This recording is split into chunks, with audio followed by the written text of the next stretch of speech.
রাতের বেলা শুয়ে শুয়ে গার্লফ্রেন্ডের সঙ্গে ফেসবুকে চ্যাটিং করছিলাম। সেই মুহূর্তে মোর আব্বু আমার রুমে এসে হাজির। আমি বললাম, কিছু বলবে আব্বু? আব্বু বললেন, জয়, তোর ফোনে যে সব সময় দেখি পকিং পকিং আওয়াজ হয়, ওই আওয়াজটা আমার খুব ভালো লাগে। আমি বললাম, আব্বু বললে, কি আমার ফোনেও ওইটা করে দে না প্লিজ। আমি বললাম, আব্বু ওইটা তো মেসেঞ্জারে মেসেজ আসার সাউন্ড।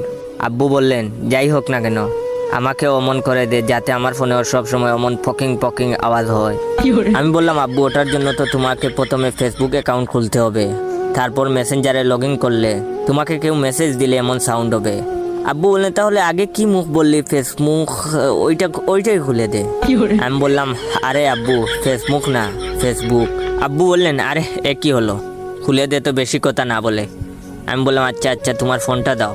অতঃপর আব্বুর জন্য একটা ফেসবুক অ্যাকাউন্ট খোলা শুরু করলাম। আমি বললাম, আব্বু আচ্ছা তোমার পুরো নামই দিব নাকি ডাক নাম? আব্বু কিছুক্ষণ একটু ভেবে বললেন, নাম দে, ডিজে কুল বয় মিস্টার এমডি জাহিদ। আমি অবাক হয়ে বললাম, হোয়াট? আব্বু বললেন, আরে হাট বাজার দিবি কেন, যা দিতে বললাম তাই দে। অতঃপর আমি হাবলার মতো আব্বু যেমন যেমন বলে সেভাবেই একটা ফেসবুক অ্যাকাউন্ট খুলে দিলাম। আমি বললাম, আব্বু তোমার অ্যাকাউন্ট খোলা শেষ, তোমার ডাক নাম কি দেব যেটা তোমার প্রোফাইলে শো করবে?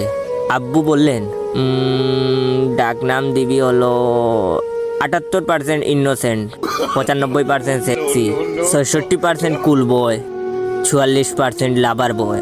আমি বললাম, আরে হয়েছে, এত বড় নাম নিকনেম দেওয়া যাবে না, অন্য